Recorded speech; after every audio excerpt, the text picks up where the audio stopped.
So there's a lot of stress going around the situation no matter what, because the anticipation of the wedding and all that stuff like that was involved. So I actually met Nelson at the airport in Honolulu, Hawaii, 2 days before the wedding. Yep, it's for the first time. We're here in Nelson's den in his home. Thank you for having us. We appreciate that very much. This is where I live. Wanted to start, so we have the both of you together, which is really special. And I wanted to ask you, David, if you could take us back and share with us the story of your first time meeting Nelson. Oh, okay.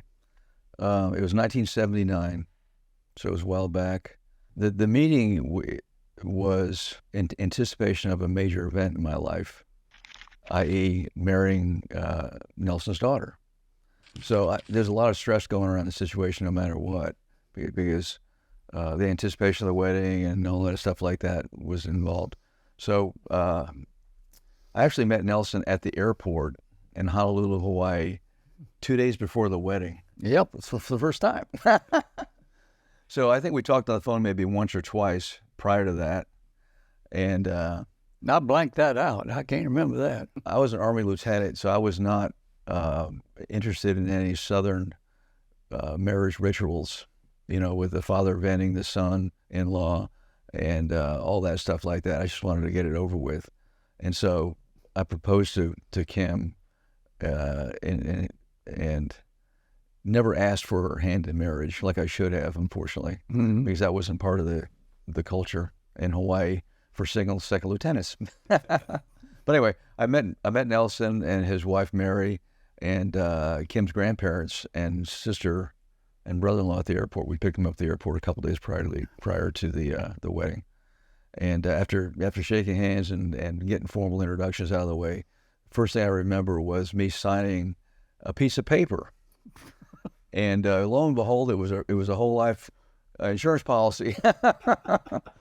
I think it was First things first. I think it was $100,000 death benefit. Yeah. And I was like, at that point I was signed to anything, okay. But that was the first thing I did was fill out my name and sign it. And I'm sure he submitted it as soon as he got back to the States. Yeah. But that was the first thing on his mind, I think. So I had no idea, what that would lead to. And that policy was in force for years and years and years and years and years. We 1035'd it, I don't know, probably 10 years ago, maybe. Could be. I forget. For a better performing machine. But it was still, it was just the first of many, okay, that came from that experience. So it was, it burned in my brain, what happened there. So anyway. And how was your wedding day? It was nice. It was we got married at Schofield Barracks, Hawaii Army installation in the Cannoneer Chapel, a small little wooden chapel that was built in World War II. Mm-hmm. And it was, I don't know, a very small wedding, maybe 60 or 80 people there. Yeah. And we had a reception in the backyard of my battery commander's house. Mm-hmm. And it was a potluck reception. Okay. It was like, low key. And Kim was so squared away at that point, even though she was young, we actually rented some cottages up on the North Shore. Yep. Remember that? Oh, do I ever. And so Kim's extended family stayed on the North Shore of Hawaii in these beautiful cottages in his compound right on the beach. And so, she found those and took care of all that. So, it was good.